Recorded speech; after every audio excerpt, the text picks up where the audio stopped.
Welcome to the Salmon Runs YouTube. Enjoy the video. You start inside the Facebook app, open the menu and go to Settings and Privacy, then Settings. Once there, scroll to Media and Contacts or a similar section where Data Saver lives. You do this because Data Saver affects how media loads, reducing mobile data use. Tap the Data Saver entry to begin. You should see a toggle or Options. Make sure your app is current so options match these steps, and be ready to choose between full or aggressive saving modes. Once Data Saver is open, toggle it on and review available modes. Choose Basic for moderate savings or Aggressive to minimize media use.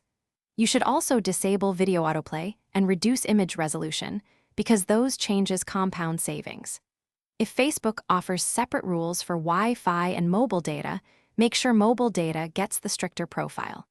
These steps reduce background downloads and shorten load times, and they let you control the trade-off. To finish, switch off Wi-Fi and refresh your feed on mobile data to verify lower bandwidth use.